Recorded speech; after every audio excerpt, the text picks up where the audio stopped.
Nandito na ako sa may loob. Meron pang palatandaan na talaga may bahay dito. Tingnan, pwesto dati ng bowl, ng toilet bowl, inidoro. Ito yung mga lapit tayo rito. May bangka dito. Ayan. Sinecure yung bangka dito just in case na lumakas talaga yung alon, hindi anurin yung bangka nila. Tinali talaga nila sa mga puno. May nakausap po kanina kasi first time ko nakapunta dito. Mapansin nyo, may tubig. Ayan o. Maring iba sa inyo nagtatanong ba't may tubig. Ito pala talaga yung area ng river exit. Andito talaga yan. Dito yan. Pero kasi may harang yung banda rito. Ito ata yun. Dito ata dapat. Pero kasi flat tong area na to. Doon pumupunta doon sa isang video ko. Doon sila umexit. Yung malapit sa dulo ng seawall. Ayan o. Makikita nyo yung agos ng tubig papunta sa kanan. Kasi mas malalim dito eh. Siyempre yung tubig, hahanap yan ng mas mababa, doon pupunta ang tubig. Ito yung pinaka river exit. Ayan, lubog sa tubig oh. Pero pag summer, walang tubig yan. Pwede mong lakaran yan. Ang daming kuha ng coconut oh. Yung mga coconut, yung mga tumutubig, yung iba nga dyan, di naman coconut, palm tree yan eh. Gaya nito. May mga bahay pa dito. Pero kailan kaya aalis yan? Ngayon lang ako nakapunta dito sa lugar na to. Ito itsura dito. Ayan no.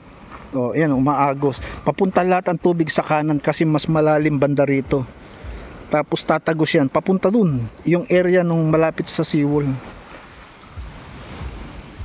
Lahat ng tubig na to nang gagaling do sa ilog.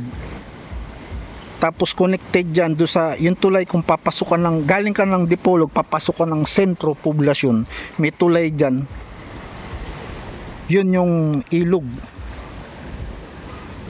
Ganda rito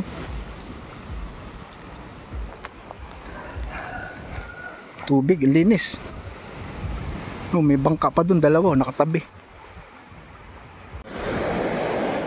Palo tide nga. Uy, may naligaw oh, agila. Ayun oh. Andito na naman oh, pero mag-isa lang siya ngayon. Ayun oh. Maliit to. Yung anak siguro to. Wala siyang kasama. Hindi, may kasama yan. Ang agila kasi hindi yan gumagala mag-isa. Nasa ibang area siguro yung kasama niya. Andito na ako sa pinakadulo. Hindi na nga pinakadulo. Ngayon lang ako nakarating dito. Kasi sa mga ibang video ko, hanggang doon lang ako. Yung bumagsak na seawall, hanggang doon lang ako. Pero pumunta ako ngayon dito. Wala na yung bahay dito. Ang alam ko dati, uy, tumataas yung kuwan ng alon. May dalawang bahay dito. Ngayon wala na. Ayan oh. Ayan yung may pintura na bahay. Aalis din yan malamang. Hindi magtatagal, lalayas din yan dyan. Ayan ang kwan, itsura dito. Ito natumba na oh. Dahil hinahampas siya ng malakas na alon lagi eh. Tapos itong coconut na to, pinutol na nila. Dahil wala na rin silbi yan eh. Patay na rin yung puno. Ganda dito kung may drone ka oh. Tapos doon ka sa laot mag shot para makunan mo na magandang view dito.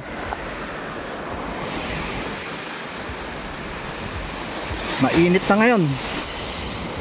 Hanggang dito muna ang update ko. Don't forget to like and share and please subscribe para updated kayo sa mga susunod kong video. Dito ko ngayon sa may Poblacion Manukan, Zamboanga del Norte. Maraming salamat po. Dito na ako sa taas. Balikan ko na to si Bonita. At kanina pa umiyak. Gagalit to kasi iniwan ko. Hindi naman siya pwedeng sumama doon sa aquad. Mahirap yung pag-akyat.